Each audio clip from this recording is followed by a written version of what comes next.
Yo, yo, yo, und schönen Abend zusammen. Today is another English-speaking episode. We are today talking again about a topic that is apparently a sore point with a lot of people out there. We're talking again about prostitution, and who else to have for that topic than the wonderful Esperanza and her comrade, Khara. Hello, Khara and Esperanza. How are you doing? Aloha. So, Hi, good morning. you're both co-founders of Affirm, or Esperanza of Affirm in general, and Khara of Affirm Hawaii, as far as I know. And yeah, you're doing educational work, social organizing, etc., etc. Am I right? Well, so just to clarify, I am not a founder of Affirm. Affirm was founded, I believe, a couple years before I was born, but I am a very proud member of Affirm. And then, Khara, I'm not sure if you want to go into your role with Affirm and Affirm Hawaii. Yeah, I'm a proud co-founder of Affirm back in the day, and just really excited to be in Germany with Esperanza. Thanks, Daniel. Nice, nice. So, as I already said in the introduction, it's apparently a picky topic. We did an interview with an ex-prostitute from Germany. She has a migrational background, but she worked in Germany as a prostitute. And before that, we had a shitstorm that we had never seen before, even when covering other kind of like picky-ish topics for Germans or German leftists. The defamation was actually sensational. She was called a TERF without any kind of proof. They just dropped that there, and everybody latched on. It was like, oh, she's a TERF. And we kind of read up on this, and yeah, spoiler alert, it was bullshit. And in the end, she was even doxxed, although her anonymity was really important because she's still being harassed by people from the sex trade even after she left it. So maybe a tough opener, but why the hell is this topic causing such a frantic reaction? Did you want to share, maybe, Esperanza, a little bit about what we go through too here in the U.S.? Because you came to the right place, Daniel. I don't think there are many organizers in the United States who have been in the crosshairs of the American pimp lobby as intensely as Esperanza and I. So passing it over to her. Yeah, so I guess, just to start out, worldwide right now, those of us who speak out against the sex trade, against sexual violence, against prostitution, we are targets of severe harassment, bullying, and stalking. I think that you saw a little taste of that when you announced that Khara and I would be joining you for an episode where some of our stalkers who have literally made threats on our lives, who have been stalking us for years, decided to attempt to spread disinformation. For example, they often attempt to paint me as carceral or as transphobic, despite being a transgender woman myself who has engaged in campaigns against the police for years and years and years. And I think that one of the reasons why we're seeing this is because, one, the pimp lobby has been so successful in penetrating both mainstream culture. And what I mean by mainstream culture is that, you look at a social media app like Snapchat, for example, that's geared towards a primarily young teenage audience. You swipe to their discovery feature and you see nothing but story highlights about, how much money I make as a so-called sex worker, and what is my job like in pornography, and how much money do I make on OnlyFans or in the sex trade. And it's painting this very glamorized image of the sex trade to a younger audience, but it's also painting it as progressive, right? It's supposed to be this rebellion against the puritanical mores that our country was founded on. And so not only have they penetrated mainstream culture, but they've also penetrated progressive, liberal, left-leaning people as well. And so a lot of people think that, this movement to decriminalize pimping, brothel owning, and sex buying is the sort of next frontier of the progressive left. And when those of us especially survivors who have lived through the hell that is prostitution, when we speak out against it, we're painted as these bigots and hateful people. And nothing could be further from the truth. I wouldn't speak out against the sex trade if I didn't deeply love people who I consider my sisters, many of whom are still in it. Yeah, to riff off that, you know, in America, and not just America, because American values are so globalized, but we are groomed since birth to be consumers. And sex is part of that. You know, sex is viewed as something to be, that we, you know, that's performed and that's consumed.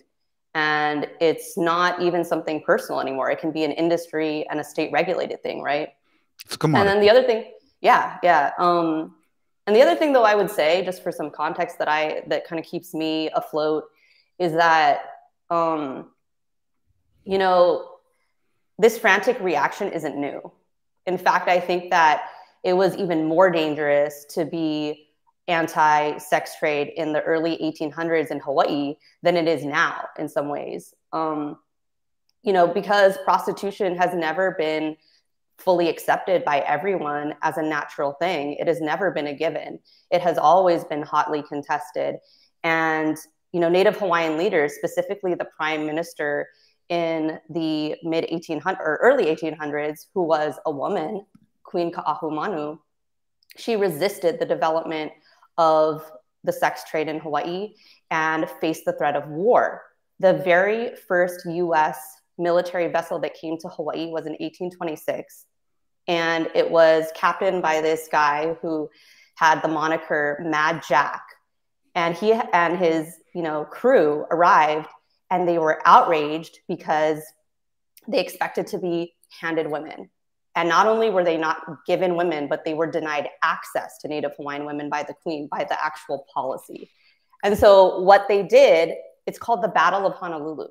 What they did was they did what we're facing now times 10. They threatened to attack Honolulu. They said it was an insult to America. And they found where the Queen was attending a service, and they knocked out all 80 windows, set things on fire in the town, and they refused to leave until they granted access to Native Hawaiian women and lifted the kapu, or the prohibition, on the sex trade.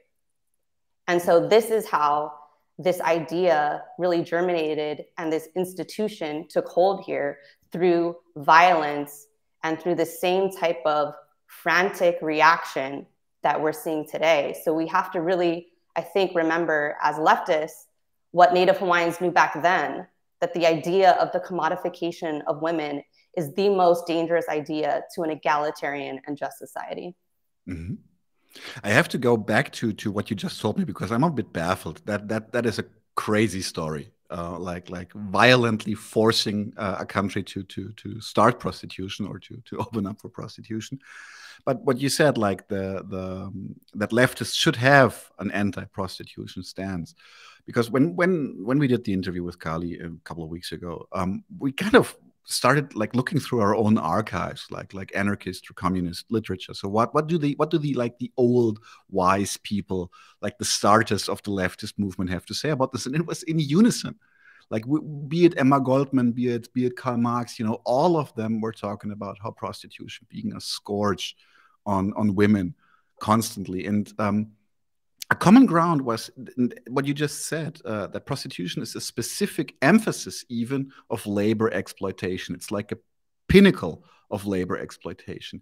Could you please, since you already just said it yourself, I'm not going to ask you whether you agree, but can you tell us why that is? What's the idea? Why is this a very, very, like, the high point of exploitation for you?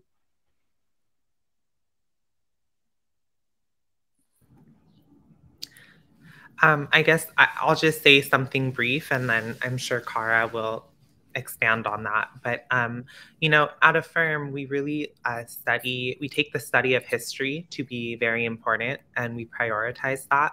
And so in particular, we look at the history of patriarchy, the history of women's oppression.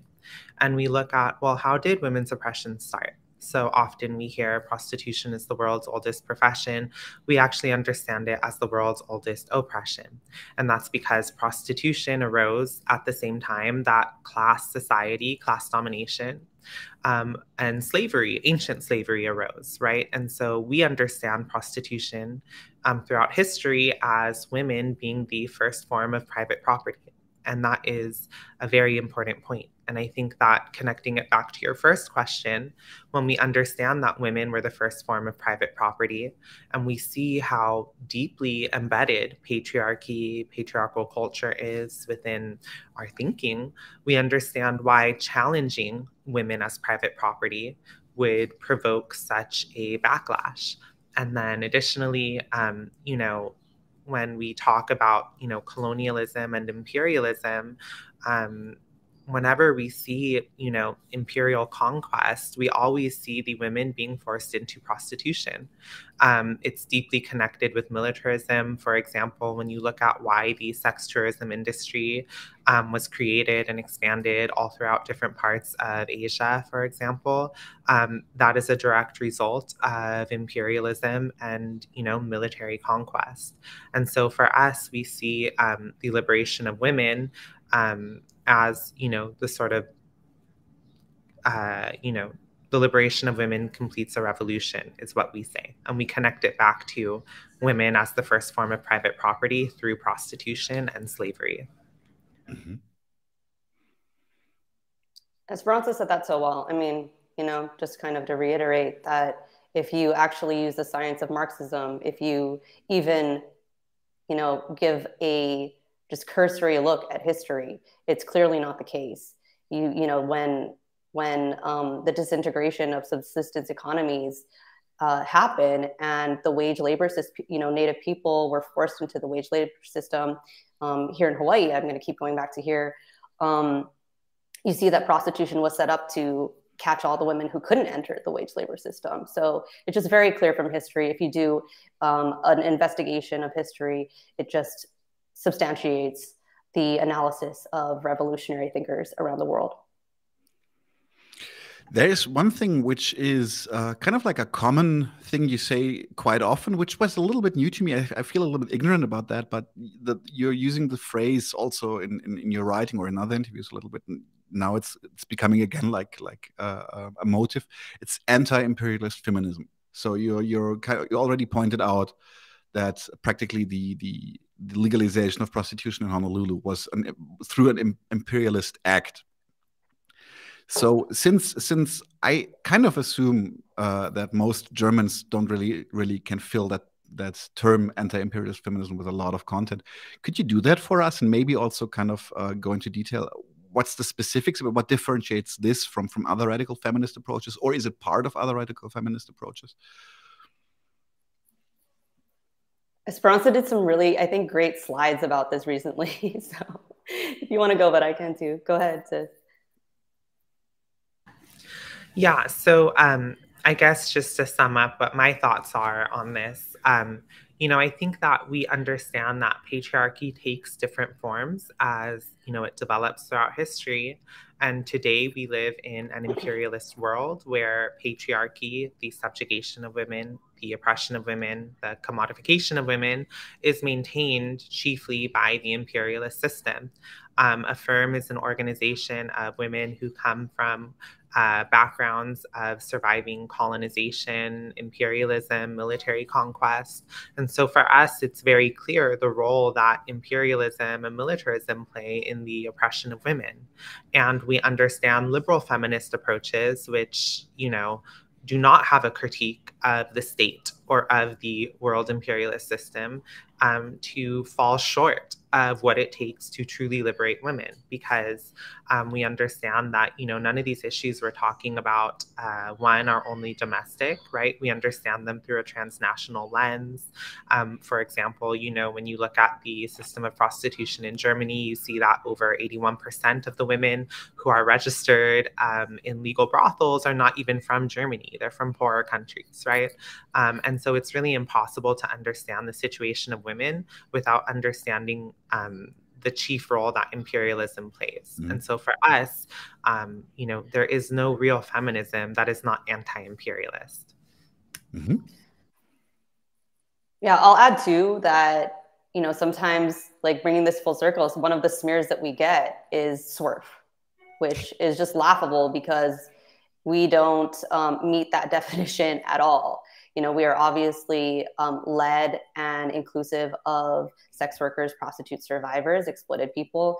And secondly, we are not radical feminist. You know, radical feminism, the distinction between anti-imperialism, anti-imperialist feminism and radical feminism is radical feminists incorrectly severed the capitalism from patriarchy and present them as two separate systems. I think that that is one of the core criticisms that we have of radical feminism.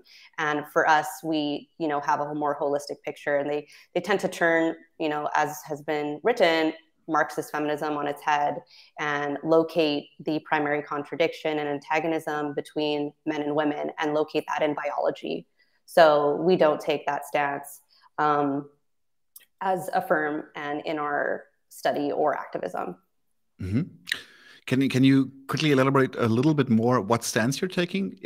I understood you correctly. You're not taking the biological stance for the analysis. Okay, can you give it, like, so what's your stance then?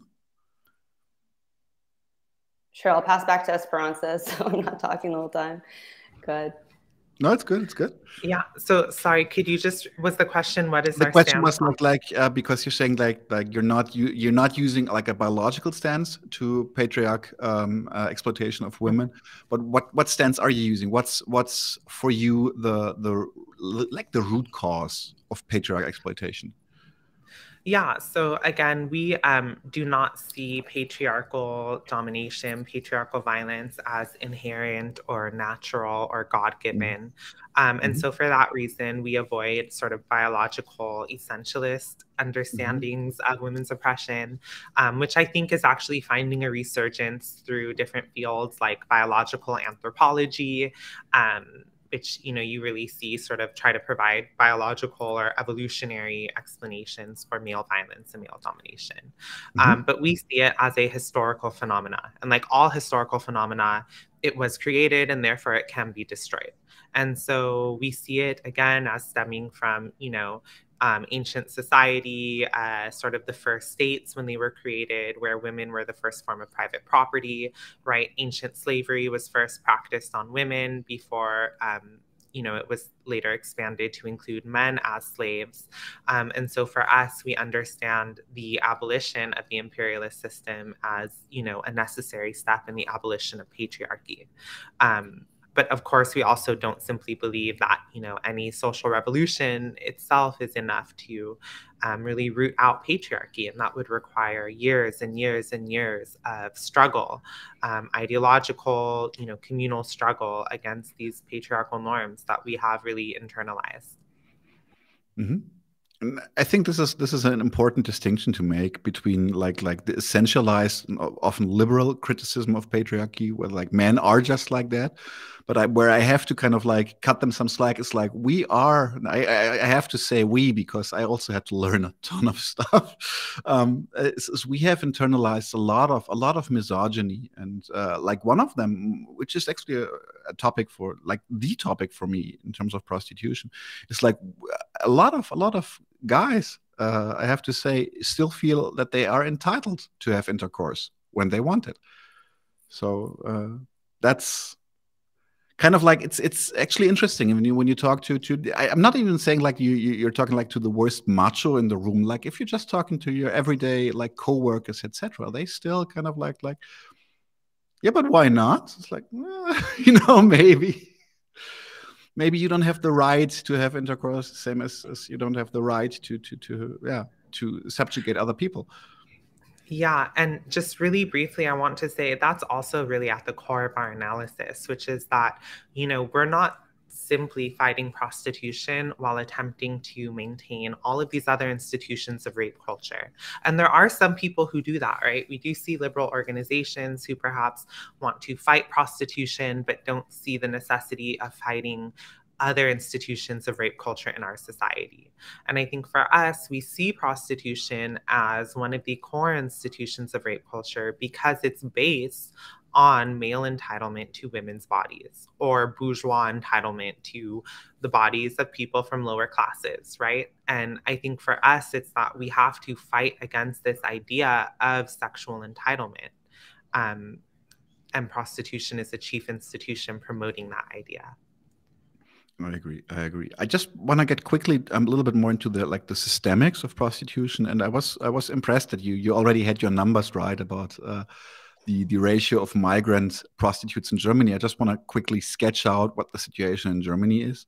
We have an estimated 25 to 30,000 legal prostitutes, according to the sources that I found, and not even 20% of them are of German descent. The estimates for illegal prostitution are going as far as 400,000 prostitutes right now in Germany, which is more than tenfold. So not even 10% of the prostitutes in Germany are legal. Now, a number which kind of really took my breath away. I have to thank my sister for that. She's a social worker. My hat is off to her. She's fighting the good fight for more than 10 years now. And she told me that her numbers are like from the legal, I'm really talking about the legal prostitutions in Germany, 85% start in a coercive situation. Start. And from that 15% that are left within 3 years, another 85% are within a coercive situation. So the big myth that especially like liberal or conservatives in Germany like to reproduce, that how can I say, regulation is the key. It just doesn't simply doesn't pan out. If you look at the sheer numbers, that's just bogus. So in the US, I hear, or I know, because pop culture, so it's a common trait in crime movies or crime series. So I hear that prostitution is banned overall, as far as I know, like with very, very minor exceptions. So what is the situation there? How is the illegality affecting prostitutes on the street? I think I can talk to like the trends and the overarching policy, and maybe Esperanza, you can get into that piece as like the impact of it. You know, like we've been discussing, prostitution is the great enabler of imperialism. So I think it's very important to understand that the United States has always had a dual policy on prostitution. Mm-hmm. Until at least the late 1990s or early 2000s, after 9/11, you know, the US Department of Defense permitted military personnel to buy sex. The act of sex buying was permissible until I think 2005. And so, you know, the dual policy was essentially German-style legalization system in the unincorporated territories and around US foreign bases. And then because, right, you know, we didn't want to, it was all about, basically the military priorities have always superseded the moral agenda. And it was always about making sure that, you know, there isn't additional local tension, that soldiers are not taking it into their own hands to find women. And so instead we will hand them women and keep our men as safe as possible. However, they understood that our men will bring back this behavior and this culture of buying sex to the homeland. And so in order to protect, you know, bourgeois women, upper class women, to protect white women, create this superficial policy of prohibition, and also to kind of satisfy, you know, the opposition to imperialism. So anti-imperialists back at the turn of the century. And so, you know, however, de jure prohibition has been very lazy, and there's very little done about it. Not to say that the state is any friend to people in prostitution, not at all. But in terms of what the state does to actually end or abolish the sex trade, there's no abolition. There's no intent to abolish the sex trade. It's more just kind of loose management and harassment specifically to the oppressed people within the trade. I want to quickly step in here because you used the term abolishing prostitution, although it is already slightly banned. So to you, and to me at least it is, but to you also, there's a difference between abolishing prostitution and criminalizing prostitution. Yes, there is a big difference between that. You know, criminalizing is right. It's just playing whack-a-mole and going after, you know, just doing random arrests. It's very performative. It is not seeing the issue as an injustice and an issue of gender-based violence, or like Esperanza said, an attempt to disintegrate rape culture. It is very different. It is miles away. So I'll stop here and let Esperanza go. But yeah, I think that's a really important point. Yeah, so I really just want to echo Khara's point about the sort of hypocritical policy that the United States has always taken towards prostitution.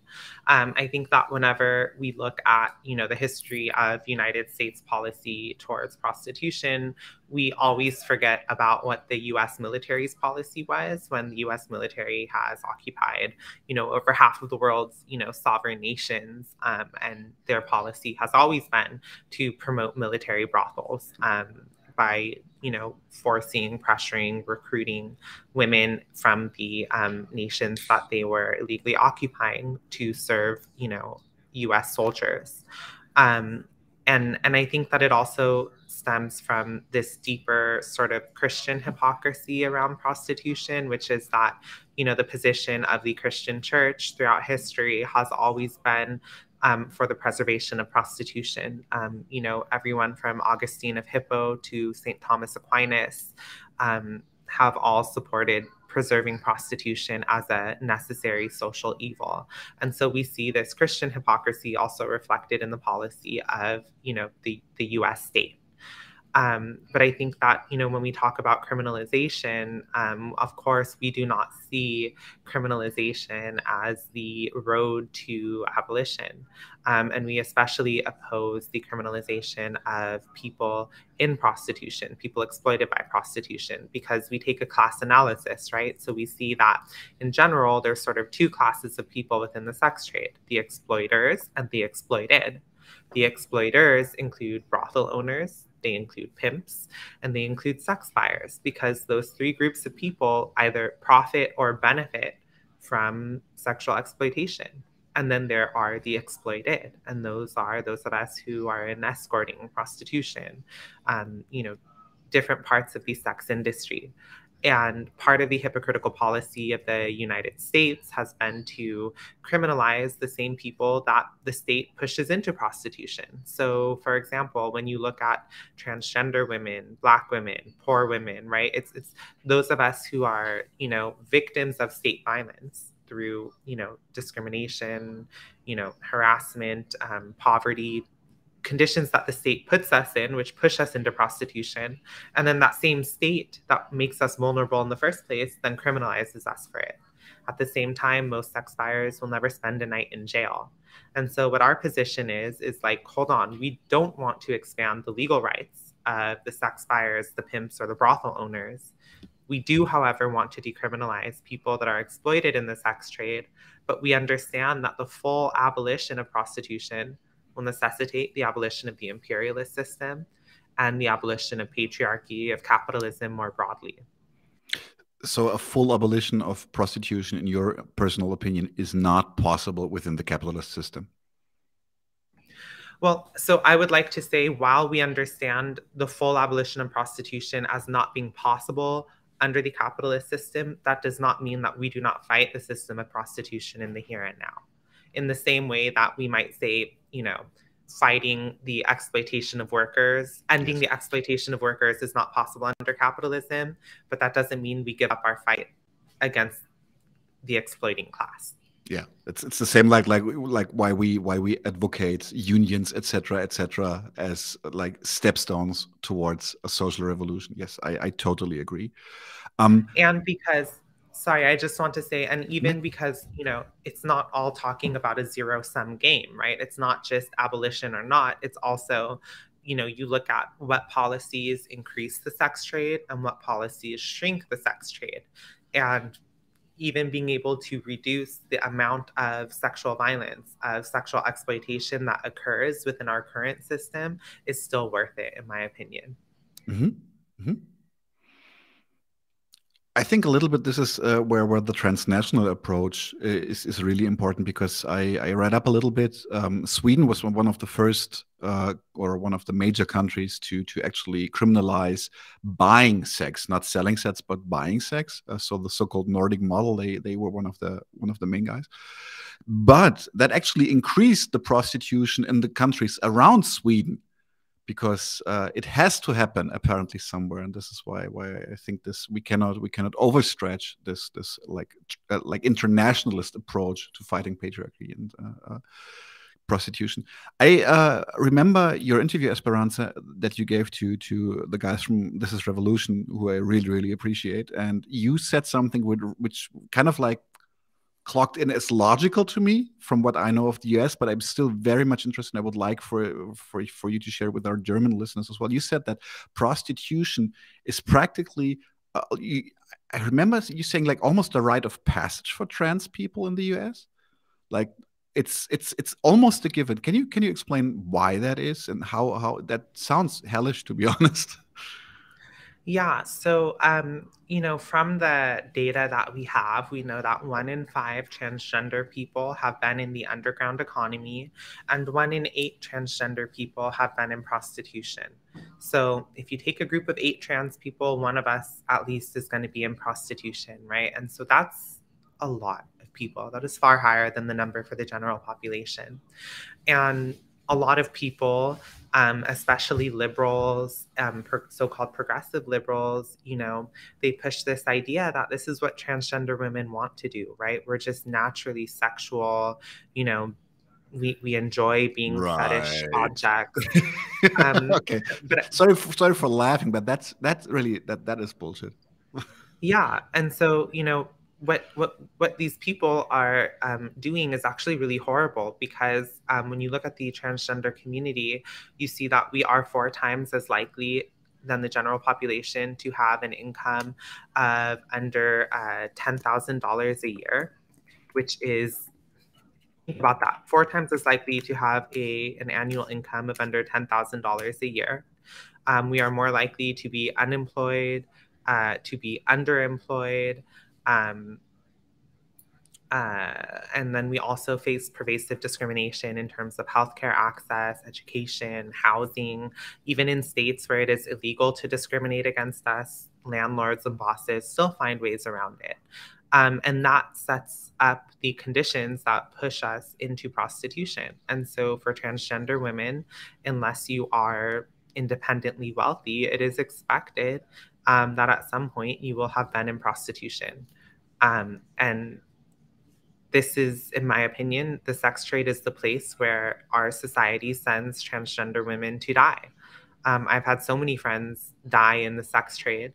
I could think of people being strangled by sex buyers, people dying from drug overdoses, because the life is very lonely and isolating. And how do you get through a life like that without drugs? And so it's a very dire situation. And the liberals, progressive, so-called left-leaning groups in the US are just sort of putting their stamp of approval on it, rather than questioning why we're put in this work.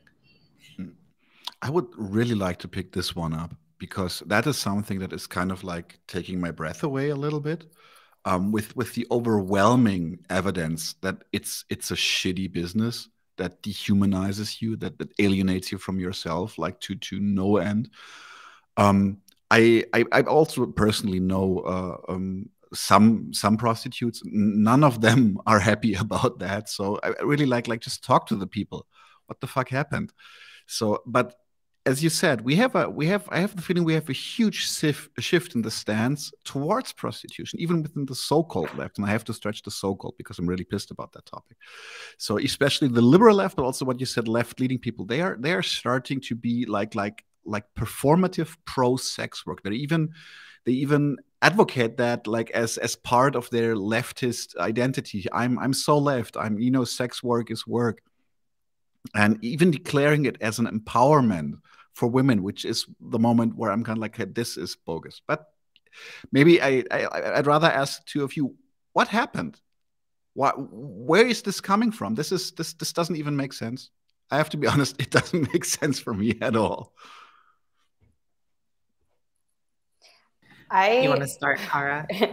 I'll share an anecdote because I think we do know what patient zero was and what happened in the 80s. Mm-hmm. And so, you know, we know the actual origin story of the term sex work and the person and their politics behind it. And this very neoliberal thinking that, you know, pushed them to resist against ground that was being made against rape culture at that time. Mm-hmm. And for me, the anecdote that I want to share is, you know, there's a pipeline, right? From that, the pimp lobby, academia, and the so-called aid and development or NGO complex that is globalized throughout the world and is essentially a paymaster to many local organizations, including women's organizations. And so in 2009 or 2008, I was in the Philippines. I had moved back there. That's where my family's from. And I was organizing with several grassroots labor union centers in the Philippines and women's sector organizations. And we attended an International Labor Organization, ILO conference in a fancy hotel. And they were launching a new campaign. And so we were all in this, like, it was very awkward. We were in this ballroom and sitting together. And a number of the European women with the UN went up on stage and, you know, displayed their new slogan. And it was, they had signs that said, domestic work is work and sex work is work. And all of us around the table, like everybody, like all the Filipinos were like, what the fuck? Because that, you know, it was just like a complete erasure of our politics, our experience, our needs, the vision, everything. And so I remember the moment where I first saw that slogan. And so, you know, I do think that colonial structure, you know, the colonization, as the process of colonization that we see ongoing, really disseminated that. And of course, social media accelerates how fast it spreads, and also the disciplining that comes with resisting it online too. But that's just like a very short answer. Esperanza, over to you. Yeah, no, I mean, Khara, I think you really hit it right on the head. And I just, again, I think that part of the reason why we're seeing this is because the pimp lobby, and let me remind you, people try to say there is no pimp lobby. That should just be rejected de facto, like on its face, because there is no industry in capitalism that does not have a lobby. And I'm sorry, you might be like, you might not know about this, but let me tell you, every single industry under capitalism has a lobby, okay? Our enemy is organized, and that includes the sex industry. It's a $99 billion global industry. Of course they have a lobby. So the pimp lobby, back to what I was saying, has been able to really harness progressive values and progressive culture in order to paint the expansion of the sex trade as a progressive endeavor. But I think that they've been able to do that because they've been able to play off of the oppression of women in the sex trade. So what do I mean by that? Well, to give you a personal anecdote, right? When I was in the sex trade, a lot of people were very, very horrible to me, right? It's sort of seen as like our own personal moral failure, right? Or it's like, why did we choose to do this work? Like the onus of responsibility is placed on us and not on what myself or Thomas Sankara would say belongs on the state, right? On the society, on our economy, right? But no, it's put on us. And so, you know, this mantra, sex work is work, in a way addresses the feelings that people in the sex trade have had, which is like, why am I being attacked? I'm just doing this to make money because I have to, right? Because I have to survive. So in a sense, it's like, okay, I get it. It's work because work is considered anything that makes money in this society. But what they're doing is it's sort of a Trojan horse for policies that would actually harm people in the sex industry. Because again, right, like this contradiction between the bosses and the workers, or between, you know, the exploiters and the exploited, cannot just be, you know, resolved peacefully, right? Like we understand that when you expand the rights of the exploiting class, then you are necessarily going to be restricting the rights of the class being exploited. And yet the pimp lobby has been able to so masterfully sort of, blend themselves in as like a sort of progressive endeavor. Sneaky. It is actually, because as I said, it's interesting. I assume that behind some of the accounts that were giving us flag for platforming abolitionist characters on our podcast, I think some of them were actually pimp lobby accounts, and some of them were like too anonymous, too well honed, and too just too sleek in their propaganda. But a lot of them were actually not even evil people. They were liberals that were thinking that they're fighting for female empowerment by bashing us for being swerves. Yeah, so one of the accounts actually that leads the charge against Khara, myself, and our organization, they are a professional disinformation troll account that paints themselves under a false identity in order to spread disinformation about us. And what they do is they play on the egalitarian impulses, shall I say, of well-meaning people in order to paint us as pro-cop or even as swerves. And the reality is neither Khara, myself, nor our organization are swerves. One, we're not radical feminists, and two, we're not exclusionary of people in the sex trade. If anything, that's the primary demographic that we attempt to organize and work with. Our main goal is to fight for the right to exit, and anyone who opposes that is literally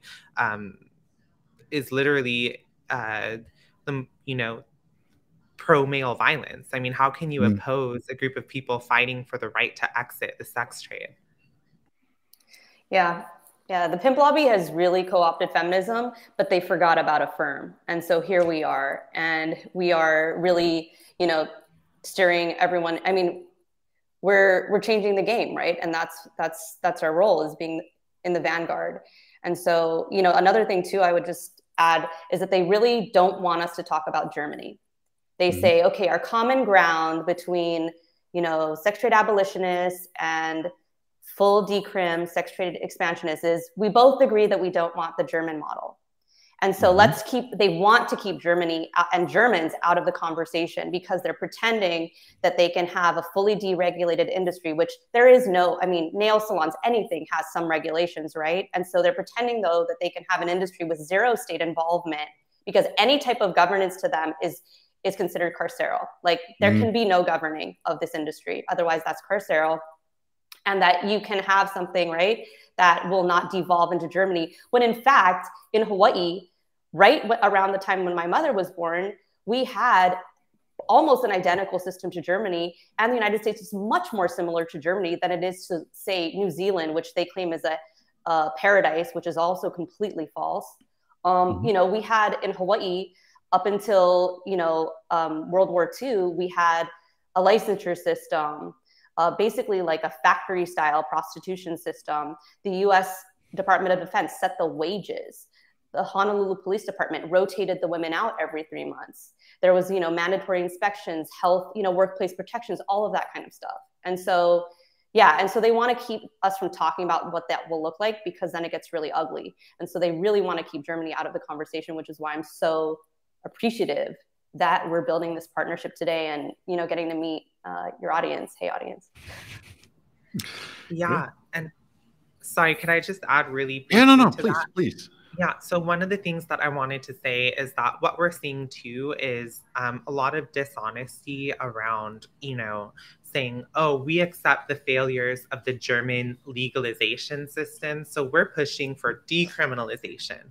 But what they're lying about is that these so-called decriminalization regimes that they are pushing are regulated legalization models. For example, in Oregon, which is a state in the United States, a multi-millionaire self-admitted sex buyer has introduced a law under the guise of so-called sex worker rights that it's like literally over 60 pages, okay, this ballot initiative, this proposed law that would fully regulate and legalize prostitution, pimping, brothel owning, and sex buying in the state of Oregon.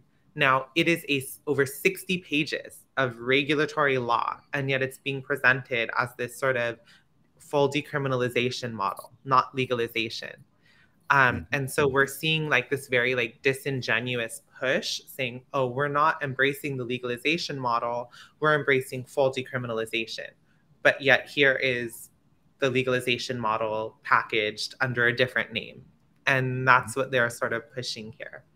And just again to your earlier point though about why they've been so successful in terms of, you know, capturing the you know, liberal, progressive leaning, left leaning groups, I think it's because a lot of people have not really interrogated the liberalism in their own heads yet. The liberal assumptions that they take for granted, right? And so, you know, when they present these arguments in favor of an expanded, liberalized sex trade, they are basing those arguments on like liberal logic, right? Like, for example, like the idea of like individual autonomy.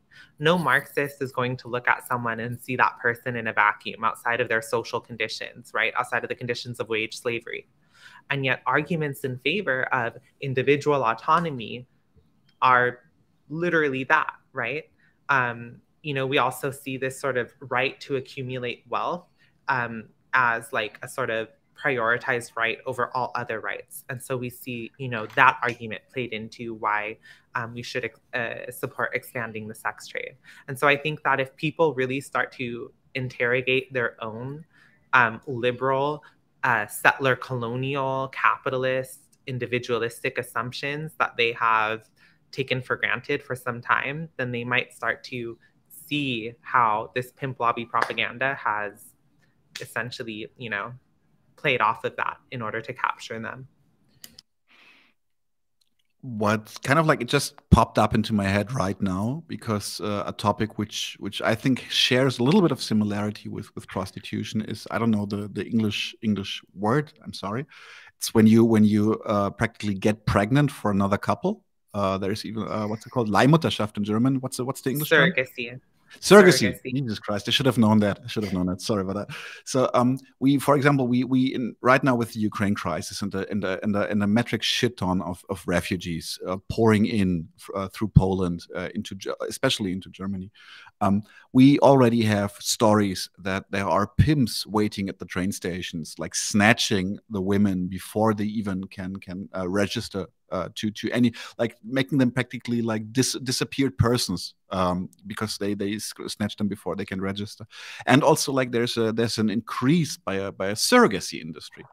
So, and what I would like to like, as I said, it just popped into my head. So maybe you have an opinion on this. I think that also what liberals are really good about is making sure that their entitlements stay safe. So that the right to have children on your own, or the right to have sex, kind of maybe that's this thing that they, no matter how they want to turn it, they still kind of want to have that in the back of their heads. Like, you know, when the push comes to shove, maybe I just pay for it.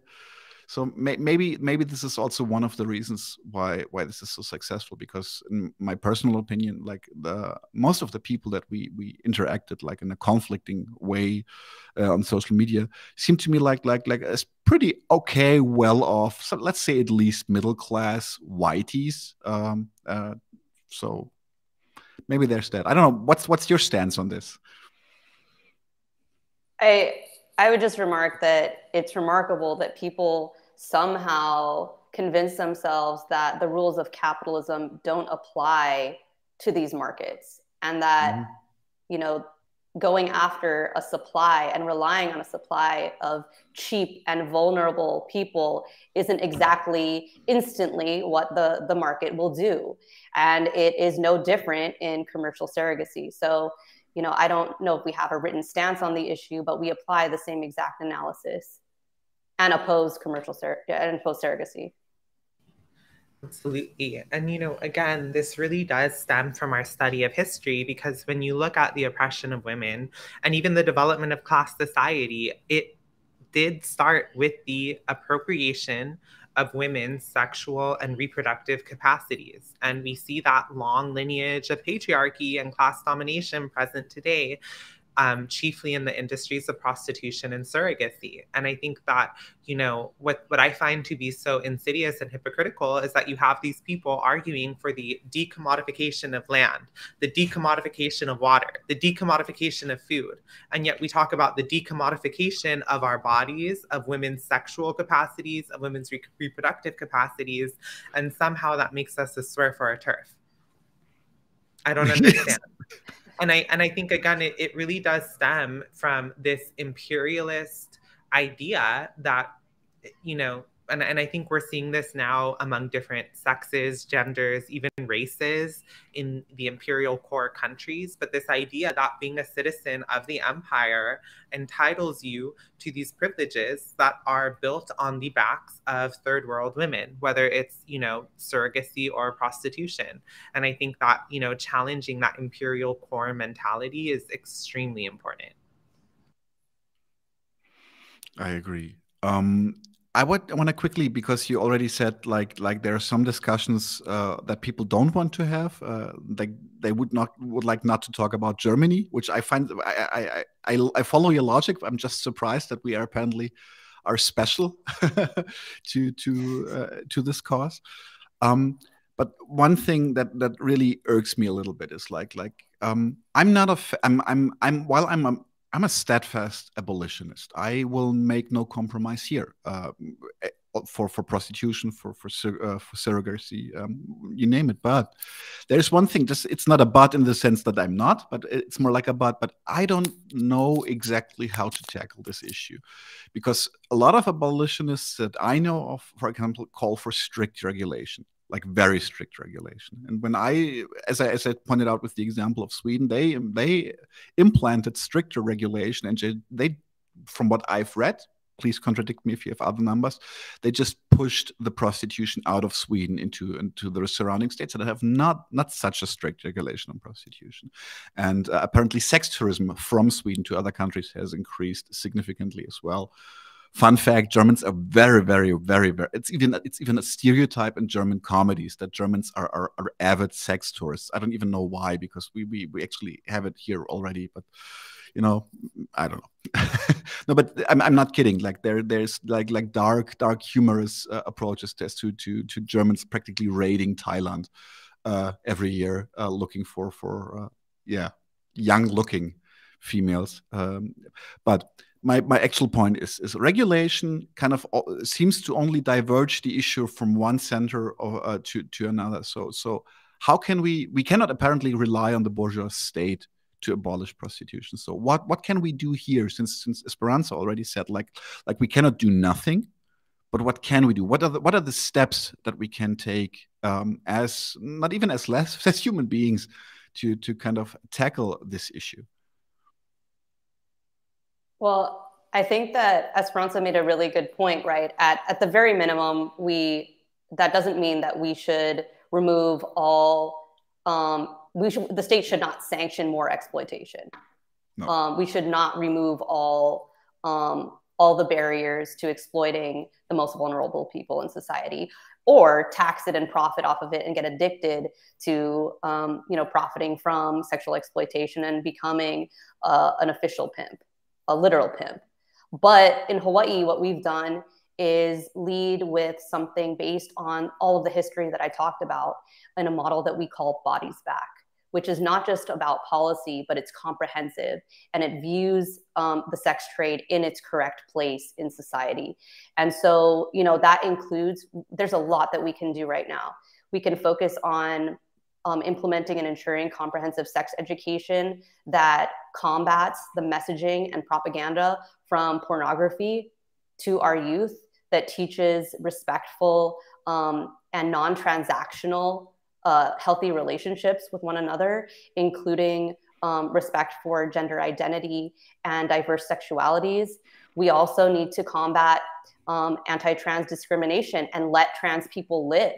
The state does not let trans people live. And so what we've done in Hawaii is really make sure to use our power to support, trans advocates. We won the removal of the gender binary from our state license and state documentation to, you know, try to reduce animus against trans people when they are applying for housing or interacting with the state, right? So we've also introduced legislation to require a quota for transgender employees in the public sector so that they have safe union jobs that also include training and strong workplace protections.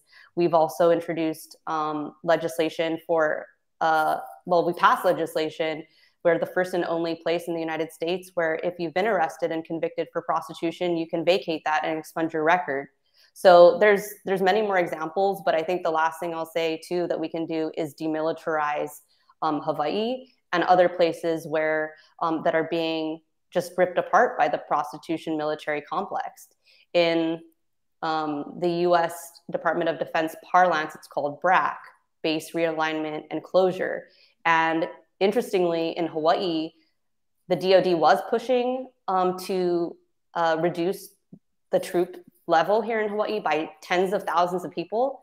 But our Chamber of Commerce and local politicians fought the US military because they're in this mindset that Esperanza was talking about of dependency, that there is no alternative future if we don't have the US military here. So we have to, as an organization, also talk about the economic system and create and start building that alternative to these destructive industries. So that's just some of the stuff we've done. I'm plugging Affirm at this point. So yeah, Esperanza. Yeah, I'm really happy that Khara led with this question because she has really been, in my opinion, leading the charge, you know, nationally around how to actually implement meaningful reforms around the sex trade. I want, and especially in fighting for the right to exit, such as the, guaranteed monthly income that you are fighting for sex trade survivors, which was actually opposed by full decriminalization groups, which I think really, again, shows whose interests they're fighting for. But, you know, I think that the example of Sweden and the international problem is just a real sort of exposition on why, on one, how imperialism does not resolve problems. They just move crises around to different places, right? So like we see this in the imperial core countries, when there's crises in production, then moving production elsewhere, right? It just sort of moves exploitation. And so we, of course, we're going to see this when it comes to, you know, regulation with the sex industry. And so I think that what that shows is that, you know, we cannot simply fight the sex industry, the sex for profit industry. We also have to fight the imperialist system itself. And that's why it's so important to join an anti-imperialist organization such as Affirm, which is not just calling for an end to the sex industry, but an end to the imperialist system itself, right? And so what does that mean? It means, one, we have to, at least for those of us who are citizens in the US, we have to demand for, you know, US military bases out of all sovereign nations. We have to demand for the shutting down of AFRICOM, right? We have to demand for the abolition of NATO. Like, these are extremely important anti-imperialist demands that are directly related to prostitution. But at Abolition the same time, of NATO. Sorry. I was just going to say abolition of NATO is not a very popular opinion in Germany right now. Well, we have to abolish NATO, whether it's a popular opinion or not. Yes, I fully agree. Sorry. So, but I interrupted you. So you were. Yeah, but I think that, you know, again, so, right, like, as we are fighting this broader fight for the abolition of the imperialist system, for the transition from capitalism to socialism, we also have to be fighting for reforms that will benefit people in the here and now. And so what does that look like? It looks like, number one, decriminalizing people who are exploited in prostitution, right? We are survivors, not criminals, right? That's a saying that we use at Affirm. We're survivors, not criminals. Stop criminalizing people for surviving, right? That is state violence. At the same time, we do not want to expand the legal rights of the exploiting class in the sex trade, right? So we do not want to expand the legal rights of pimps, of brothel owners, of sex buyers, right? At the same time, we also want to guarantee the right to exit, fight for the right to exit. There is no right to exit in the sex trade. People who are in prostitution, the majority of us, it is very difficult for us to get out. Even myself, someone who had a degree, who had, a resume before I entered prostitution, it was hell for me to get out, right? I had to spend many nights on the streets. And so fighting for the right to exit. And then also, I think that, our fight has to be taken. It can't just be fighting for reforms through the state, but it also has to be us organizing, right?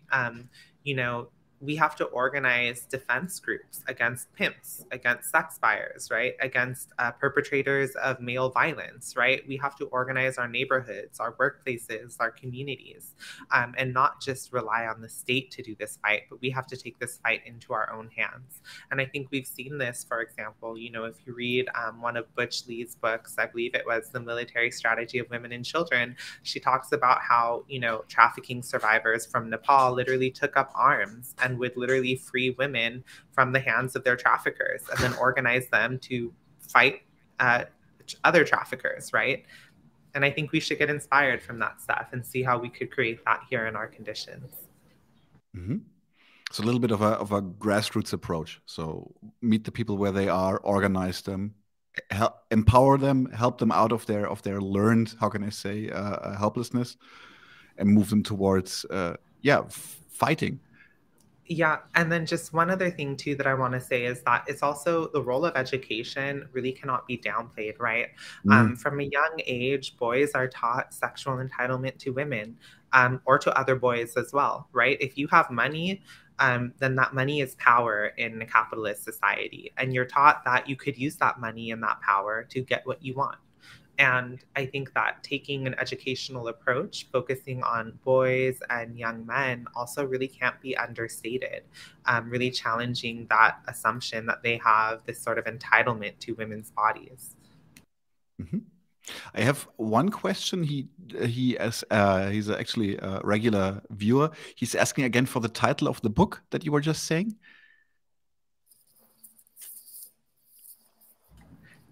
Was that me or you, Khara? Which one of us mentioned a book? I think it was you, Esperanza. I'm sorry, I don't remember. Maybe I did not have enough caffeine this morning. I don't remember which book I referenced. No problem. No problem. He can rewatch it later.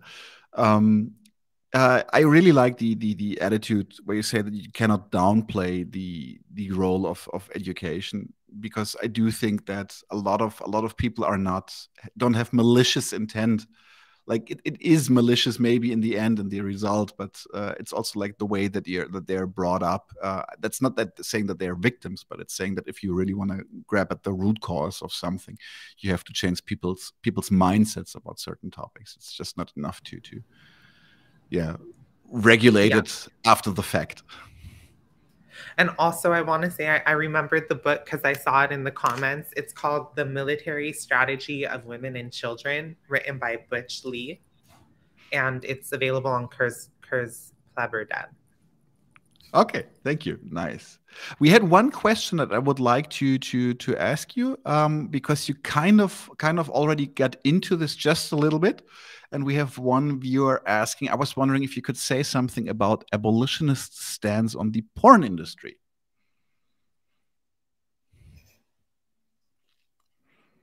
I have a hunch in which direction this is going to go. Who wants to wrestle? Who wants to go first?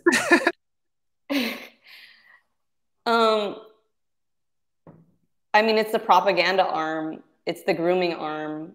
It is also rife with exploitation. I don't think I've ever met a survivor in Hawaii of sex trafficking who wasn't also trafficked into porn as a venue. So, I don't want to sound trite, but right, like it's been represented as just art, self-expression, essentially non-commercial, which is the complete opposite of what it is in reality. And the profit, the problem that we have at a firm always is the profit motive. And as long as there's money being exchanged, and if that person is not like uber wealthy, then that's problematic, to say the least. So. Absolutely. And I want to preface this by saying that I'm not against people sharing sexual images of themselves or sexual videos. I'm really not like, I think that we should have the right to do that, right? Like that should be a right. However, I am against the pornography industry because I think that the porn industry is actually the perfect example for why a legalized sex industry does not address the root causes of violence, of coercion, or of exploitation. When you look at people who are in pornography, one, the demographics are pretty much the same. It's not wealthy, well-off women who are getting into pornography. It's those of us who, again, have had all other options from sort of cut off from us in society, right? And then because of that, we are seen as sort of hyper exploitable, right? And so I think that whenever you put sex into an industry, it's always going to be sort of antithetical to any idea of consent or bodily autonomy, because then you are not doing things with your body because you want to, but you're doing them because of economic pressure and economic coercion. And you no longer set what the rules are or boundaries are for your body. You don't set your consent. The market does. And there's thousands of testimonies from women who have left pornography and talked about how they've been forced to do gangbangs, forced to do lesbian scenes, forced to do anal scenes, which have caused them, seriously physical, but also mental trauma. And so again, I think that, there's this quote that I really like by Leslie Feinberg, and, she's talking about Cuba. Leslie Feinberg is this, communist, transgender revolutionary who recently passed away, but is very beloved in the US. And she writes that the first revolutionary step towards the liberation of sexuality, gender expression, and oppressed sexes in Cuba was the dismantling of the sex for-profit industry. And so when we talk about what does it look like to liberate the oppressed sexes, what does it look like to liberate our sexuality, it has to start with the dismantling of the sex for-profit industry. And that includes pornography. And also because pornography is the main institution of sexual education for our children. And as a transgender woman, I can tell you all about how men that I've interacted with, pretty much the first exposure they've had to transgender women was through pornography. And that's a huge problem, a very big problem. And I think too, let's just talk about porn more. I think too, especially as a Filipina, coming from a very religious background, a lot of us have experienced this place of, well, okay, just throwing ourselves into the opposite of that, which is porn. And then realizing very quickly that it is also a specific construction of sex and very controlling. And that, once you're in on that side, there can be no boundaries, right? You do not have any, you have to give up control and push boundaries. And, porn is considered, right, like a form of media now. And there is a lot of research on pornography, just documenting the production, consumption of it.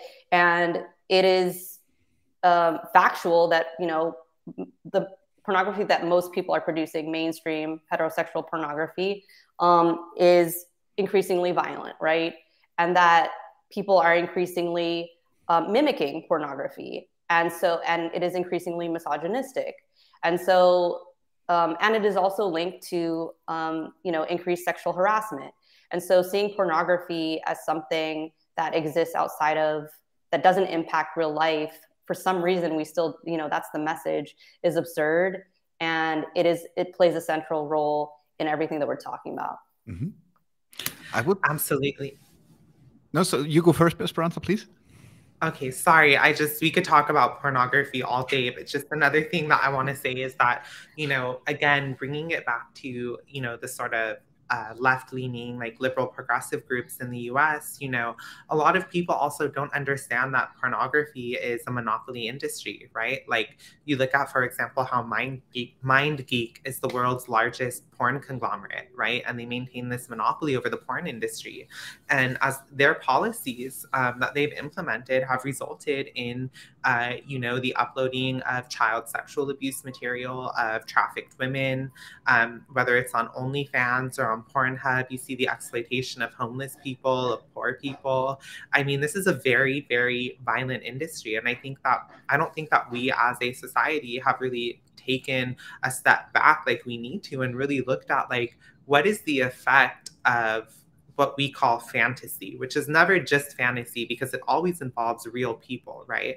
But like, what effect does that have on us as a culture when we have, you know, millions of men getting off to rape fantasies, getting off to videos of girls in high school, getting off to literal minors, right? Like literal homeless people who need money that are being exploited on camera. Like, that obviously has a far deeper effect on our society, and we shouldn't be afraid of being called SWERFs or TERFs because we want to interrogate that. Mm-hmm. I want to point out another facet of this, which actually is something that I've did some research just out of curiosity, but porn also plays part in this. What we already had as a topic, the educational aspect. Because like even if we go completely idealist and say all porn that is happening is between two consenting adults and depicting sex between two consenting adults, is that also like it's the sheer mass of pornography that is like readily available to children everywhere. It's just a click away. Also kind of like it replaces actual, how can I say, sex education in some ways. So kids watch porn and they think that's sex. You know, they think that like this is how, for example, like anal sex. This is how anal sex works. You just put it in. That's it. Like, no, it's not. No, it's not. It's horribly dangerous if you do it like that. And I think this is one of the additional aspects why I think that the glorification of expression through pornography is actually pretty damn toxic. I'm completely with you. People should be able to share erotica. And erotica also have their place in art, in my personal opinion. There's beautiful erotica out there, but it's an industry. It's for profit. So yeah. I swear this is the last comment I'll make on porn. No, it's good. I like it. It's a good detour. It's also like sex tourism advertisement. One of the worst jobs that I've ever had was that I had to code pornography for research when I was at, I adored the lead researcher and professor, but coding pornography in the Philippines. So coding by like marking off each sex act and each act of aggression in it. And what I noticed in the Philippines was that a lot of the porn produced there was literally in the pornography. They would advertise, hey, this is cherry pie in Angeles City. This is where you could find her. And it was always a white, usually European producer who was saying this, where to find X minor. And so there is a whole subgenre of that, of getting men from the imperialist core to take the next step and go to our homelands and actually in person exploit the women there. So, and the subgenres of porn were horrific. There was one subgenre of like Filipino women who had their front teeth missing. I mean, it is really advertising and encouraging very, not just toxic, but sick and demented sexual behavior to be played out. If it can't be played out where you are, right, come to the Philippines. So it ties back to what you were saying about the Nordic model, and it certainly plays a role in the exploitation of our homelands directly. We actually have one interesting question just popping up into the chat. It kind of takes us back to prostitution. So so sorry for cutting this a little short, but here it says, in Germany, there are many abolitionists against trans rights, which makes me sad. Do you see this in the US too? I would love to see trans women and cis women fight together against pimps and johns. How can achieve? ? Do you want to start with this, Khara? Because you've actually been, I think, a real like international leader in what trans inclusive abolitionist feminism could look like. I mean, it's so natural to us at Affirm that it's sometimes hard for me to even break down. You know, we understand that we share a struggle under patriarchy, period, with all of the history and studying and just our current material conditions. It is very clear. And so to us, it is only right that we lock arms and fight together with each other. And we do this, you know, at Affirm is a really strong example of what that could look like. It is a model, I think, that should be replicated. But we also do see well, I'll let Esperanza talk more about this, but we do see the impact of, you know, the conflation of sex trade abolition with trans exclusionary feminism. And that does have some truth to it, right? And it's something that we've been having to grapple with increasingly here, because we want to make sure that we uncouple that toxic conflation. Yeah, and you know, just going off of what Khara said, like, you know, the contradiction between trans women and cis or non-trans women is not antagonistic, right? And a lot of times these transphobic feminists attempt to paint this contradiction as antagonistic, as if an increase in the dignity, safety, and rights of trans people will mean a decrease in the dignity, rights, and safety of women who are not trans. And I think that we see that as sort of BS, right? We understand our fight as connected because we are dually oppressed under patriarchal capitalism, under, you know, imperialism. We are oppressed by the same boss, by the same, you know, capitalist oligarch class. And so our fight is the same fight. Also at Affirm, we are organizers. We are not just ideologues trying to propagandize people. At our core, we are organizers. And so we understand the necessity of broad coalitions against our common enemies. Okay, and that is something that a lot of people don't understand. We have to build broad unity among the working class against our common enemies.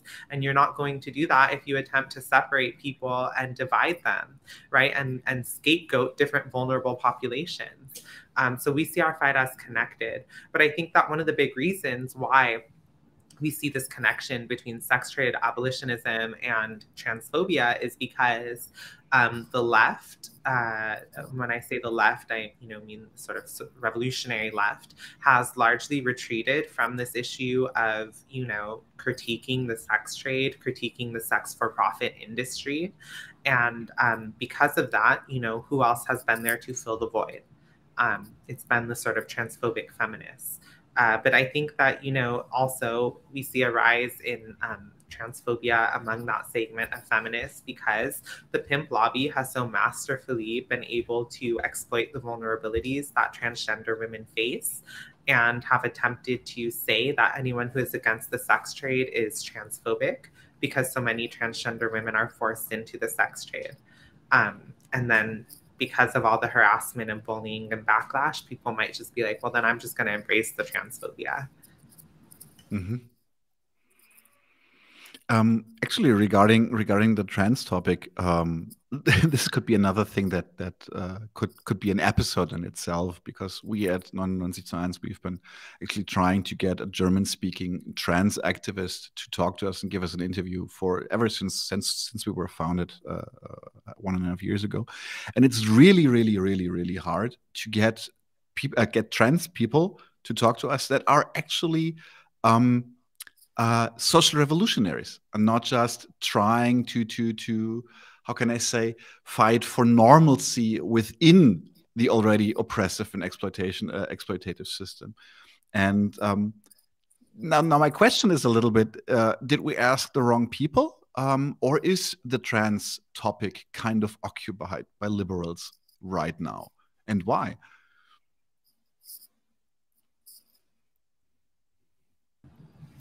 Well, the first thing I want to say is that trans people, or rather I'd say gender diverse people, because of course, there are many societies pre-colonization that had gender diverse people, perhaps didn't understand themselves as trans as we understand today, but trans people have in many places been the first people to take up arms against the colonizer. I mean, I'm reminded, for example, about sort of gender diverse people in the Philippines who are among the first to take up arms against the Spanish invaders, right? So there is this long revolutionary and militant history of trans and gender diverse people being willing to put our bodies on the line in order to fight against our common enemy. I think that what we see right now is this sort of capturing of trans activism by the liberal establishment, as well as by postmodern academics who attempt to speak for us and who attempt to understand trans experience through the lens of postmodernism and liberalism, attempt to disconnect our experience from material reality, make it as if gender is simply something in our heads, etc. And I think that that is obviously something that we need to combat. But I don't think that, you know, if anything, actually, I think that the majority of trans people are far more open to revolutionary politics than the general population. And that's because we experience the contradictions much more intensely, right? Like, for example, in the US, trans people report unemployment at twice the rate of the general population. That's going to put us in a position where we have less to lose by adopting revolutionary politics. Mm-hmm. Do you want to add something, Khara? No, that was so well said. I'll okay. turn it back. I'll turn it back to you, Daniel. Yeah, maybe we should definitely do an episode about, in my opinion, about the way that postmodernists and liberals are handling that topic right now. But I think it would kind of like blow up this episode if we start going into detail now. What I would really like to ask you about is, because I am blissfully ignorant, no, not blissfully, I'm hellishly ignorant. I even had to ask Khara before we started the interview how to pronounce this properly, and I already showed that I don't know too much about it.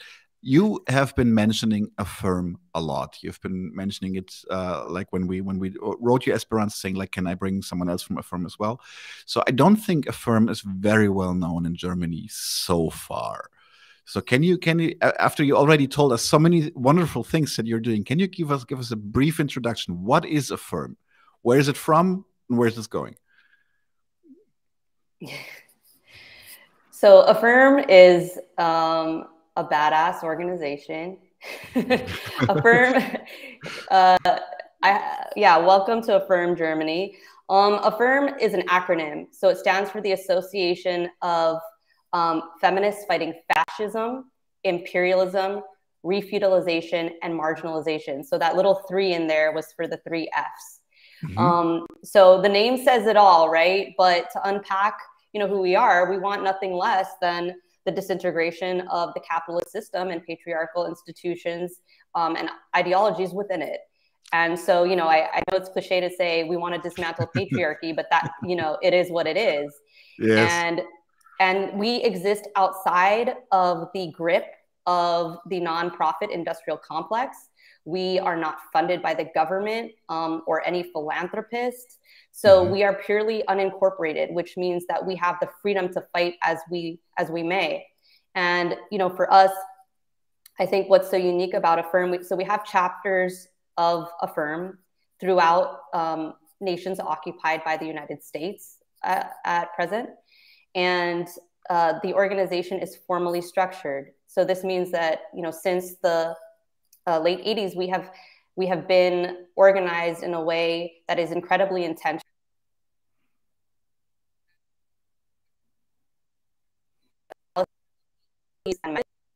Of thinking, and we focus on education. So I think that's one of the things that makes Affirm unique, is that we train leaders. So it is not just a campaign-based organization, but an organization creating leaders in every community where we exist. And so you could drop an Affirm member anywhere and they could begin to build power and organize. That's the goal. So I will never stop if you let me keep going, but that is just a little bit of what Affirm is and about. We've talked about our politics already pretty in depth. So I'll turn it over to Esperanza to talk more about goals and strategy if you're up to it.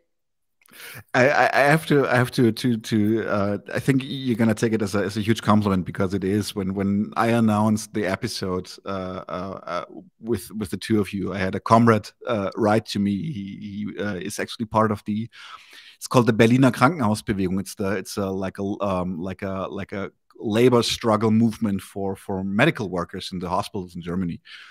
And he was like, "Oh, great, you're having them on. If you really want to learn about organizing, talk to them." So apparently within people who are already rather battle-hardened veterans of labor struggle, you have a pretty damn awesome reputation. You know, I just want to say that makes me really happy because, one of the reasons why I joined a firm was actually because of my involvement in the labor movement. I was organizing low-wage fast food workers and, in Los Angeles, and immigrant hotel workers in Los Angeles. And I saw someone named Jolene Levitt, who was, the founding chair of a firm. And, I always saw her in her purple beret speaking at these labor actions about imperialism and, women's liberation. And that's eventually what made me join a firm. And I think that we have a really long history of, not just our organization does build theory, we study theory and we build theory, but we're also organizers, right? It's like we all go through basic organizing training. And I think part of that is because we are so embedded within the labor movement and, the sort of working class movement. That's where we get our training from. And so that makes me happy. One of the defamatory comments that we got when we announced the episode actually was that a firm is practically an NGO, and you just said like, no, we're not. So where is that coming from? Is that also just part of trying to how can I say impede your fight against imperialism and for abolitionism, or is that where is this coming from? How is it just an outright lie, or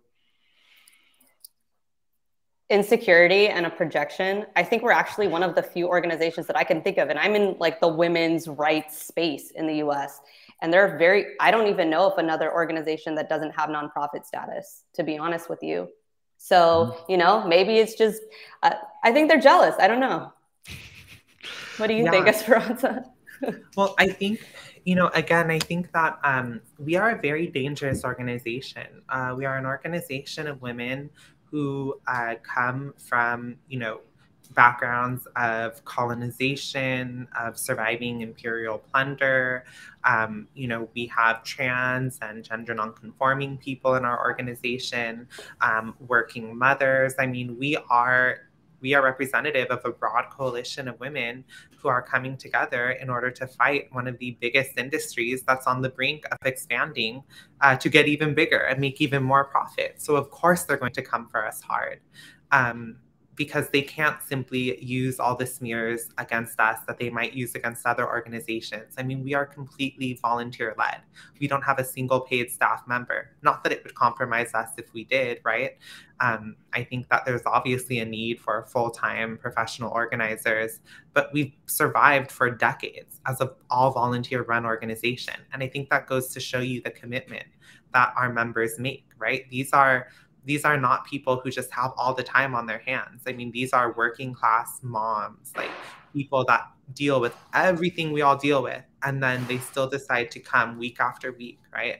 To organize, to study, to build theory, to recruit, right? To fight these, corporate actors. So of course, people are going to come at us with all sorts of, disinformation. I mean, they reach so far. I don't know how their arms reach that long, and I have a long reach, but they'll make up anything to try to discredit us. But it doesn't work, because the more that they slander us, the more we grow. So thank you for the motivation. A question from my end would be now, is there a German chapter of a firm already? Not that I know of, but invite us to Germany, right? Gladly so. It sounds we could use a healthy dose of yours. No, but in all seriousness, it is really important for us. One of the purposes of a firm is to build international partnerships. We can't, accomplish what we want to without that. So I think that is an important conversation to any listeners here who might want to, advance that thought with us. Mm-hmm. That's actually my last question that I have for the two of you before maybe there's someone in the audience that still has questions. But how can we in Germany right now, like our viewers in Germany, how can we support your cause and your organization directly? How can we like start the good fight with you?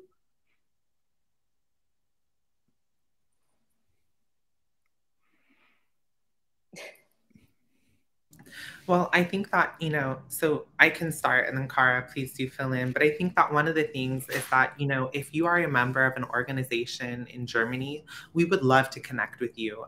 We have an international committee, and our international committee is very active, and we are always looking to make, you know, partnerships with other groups, because like Khara said, right, this is not simply a domestic problem. This is not a problem that we only have in the so-called United States, right? This is a transnational industry that is organized by transnational actors. And how do we fight a, you know, transnational, globally organized industry? By being organized across, you know, borders ourselves. And so we would love to connect with any organization in Germany that is willing to have a discussion with us, have a group study with us, like anything that, you know, you can sort of envision for us to partner, we would love to do that. So let's get connected and get organized. And then also, I just want to give a shout out to someone named Ellie Arrow, who I saw in the comments earlier, but she has done so much investigative and educational work around the sex trade globally, but especially in Germany, that if you're interested in learning more about the sex trade in Germany, you can also go check her out at Ellie, E-L-L-Y, Arrow, A-R-R-O-W.